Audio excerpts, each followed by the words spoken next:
महत्वपूर्ण चीज ये है कि आप अपने भीतर कैसे हैं। अगर आप इस अकेलेपन को संभालना नहीं सीखते तो आपने इस जीवन के बारे में कुछ नहीं सीखा।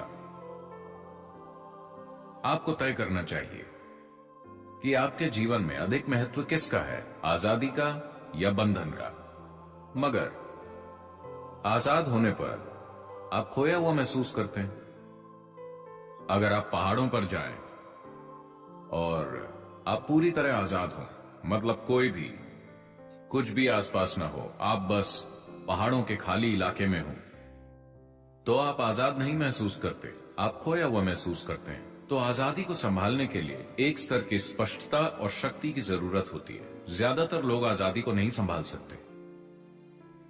वो हमेशा खुद को बांधने की कोशिश करते हैं, मगर हर समय आजादी की बातें करते रहते हैं।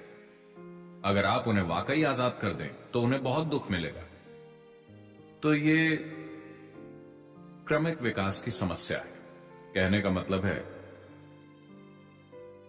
इस तरह से इंसान फिलहाल पिंजरे के पंछी की तरह है। अगर आप किसी चिड़िया को लंबे समय तक एक पिंजरे में रखें और फिर एक दिन पिंजरे का दरवाजा खोल दें, तब भी वो चिड़िया नहीं उड़ेगी। अंदर होने पर वो विरोध करेगी कि वो आजाद नहीं है, मगर वो उड़ेगी नहीं। इंसान की स्थिति ऐसी ही है। बाकी सभी प्राणियों के लिए प्रकृति ने दो लकीरें खींची हैं, जिसके भीतर उन्हें जीना और मरना होता है, और वो यही करते हैं। मगर सिर्फ इंसानों के लिए बस नीचे की लकीर होती है, ऊपर की लकीर नहीं होती। और उन्हें इसी बात की तकलीफ है। अगर उनका जीवन भी हर दूसरे प्राणी के जीवन की तरह तय होता तो वो दुखी नहीं होते, बेचैन नहीं होते, अपनी ही बुद्धि को संभालने के लिए परेशान ना होते। और अनजाने में आप यही खोज रहे हैं। आप उसे संबंधों के रूप में खोज सकते हैं, पेशे के रूप में खोज सकते हैं, राष्ट्रीयता के रूप में खोज सकते हैं, या खोज सकते हैं जात, समुदाय, भगवान, स्वर्ग या नर्क के रूप में। आप बस एक नकली लकीर खींचने की कोशिश कर रहे हैं जिसका अस्तित्व ही नहीं है। क्योंकि आजादी के लिए साहस की जरूरत होती है, एक तरह के पागलपन की जरूरत होती है। अगर आप बहुत समझदार हैं तो आप आजाद नहीं हो सकते, क्योंकि आप तर्क की दो लकीरों के बीच चलेंगे। आजाद होने के लिए बहुत ताकत चाहिए। कि आप सबसे पहले, अगर आप आजाद होना चाहते हैं तो जिस चीज की जरूरत है, क्या आप जानते हैं कि हर इंसानी अनुभव का एक रासायनिक आधार होता है? हेलो, जिसे आप खुशी कहते हैं, वो एक तरह की केमिस्ट्री है, दुख दूसरी तरह की केमिस्ट्री है, तनाव एक तरह की केमिस्ट्री है, बेचैनी अलग तरह की केमिस्ट्री है, पीड़ा एक तरह की केमिस्ट्री है, परमानंद एक अलग तरह की केमिस्ट्री है, एक्सटेसी तो आप जानते हैं कि एक तरह की केमिस्ट्री है, मैंने सुना। तो आपके जीवन के अनुभव का एक रासायनिक आधार है। ये इसे देखने का सबसे सतही तरीका है। इसके दूसरे आयाम भी हैं, मगर आपको समझाने के लिए, या दूसरे शब्दों में जिसे आप अभी मैं कहते हैं, वो एक रासायनिक सूप है। सवाल बस ये है कि आप एक बढ़िया सूप हैं या घटिया सूप, है कि नहीं? अभी अगर आपके अंदर आनंद की केमिस्ट्री है, अगर आप आंखें बंद कर लें तो बढ़िया, आंखें खोल लें तो बढ़िया, अगर कोई यहां है तो बढ़िया, कोई नहीं है तो बहुत बढ़िया, हाँ या ना? लेकिन अगर आपकी केमिस्ट्री खराब है, अगर आप उन्हें देखें और वो आपको देखकर मुस्कुराते हैं तो ये ठीक है, लेकिन बढ़िया नहीं। अगर वो आपको इस तरह देखें तो अचानक समस्या हो जाती है। अगर ये लोग बिल्कुल आपकी मर्जी से चलते हैं तो आपकी केमिस्ट्री ठीक ठाक संतुलित होती है। अगर वो कुछ ऐसा करते हैं जो आपको पसंद नहीं तो कुछ और हो जाता है। तो दरअसल आपने इस मैकेनिज्म को ध्यान से नहीं देखा है कि इसका आधार क्या है, ये कैसे काम करता है, मैं इसे सबसे ऊंचे स्तर पर कैसे चला सकता हूं। अभी मान लीजिए आप बिल्कुल आनंद में, मेरी तरह, तो क्या आपको परवाह होगी कि यहां कौन है कौन नहीं है?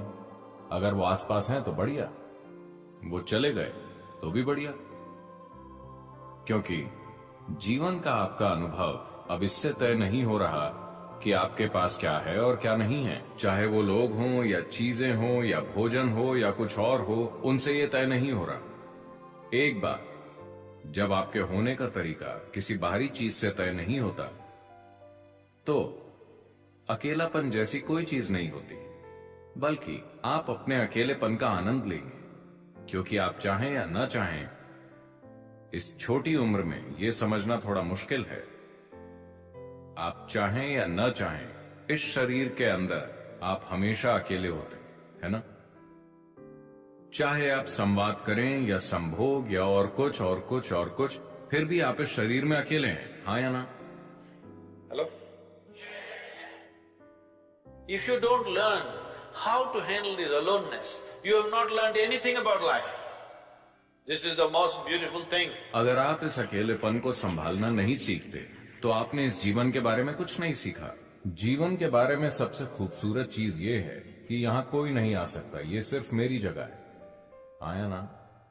क्या ये सबसे खूबसूरत चीज नहीं है? कोई मेरे अंदर नहीं घुस सकता। वो मुझे कैद कर सकते हैं, टॉर्चर कर सकते हैं, कई चीजें कर सकते हैं, मगर वो मेरे अंदर नहीं घुस सकते, क्योंकि मेरे पास एक जगह है जो सिर्फ मेरी है। क्या ये आपके जीवन का सबसे सुंदर पहलू नहीं है? इसे तकलीफ मत समझिए, ये सबसे सुंदर चीज है। मगर आप थोड़ा रोमांटिक होकर तरसने का आनंद लेना चाहते हैं। वो कौन से गाने? लोकप्रिय गाने? कौन से? किसी के लिए तरसना, मैं तुम्हारे बिना जी नहीं सकती। आजकल ज्यादातर गाने ऐसे ही हैं। एक गाना गाइए, पुराने वाले, पुराने मैं वाले। बहुत बुरा गाती हूँ, मैं बहुत बुरा गाती हूँ। मुझे शब्द बताइए, मैं गाऊंगा। I think Say it on the microphone.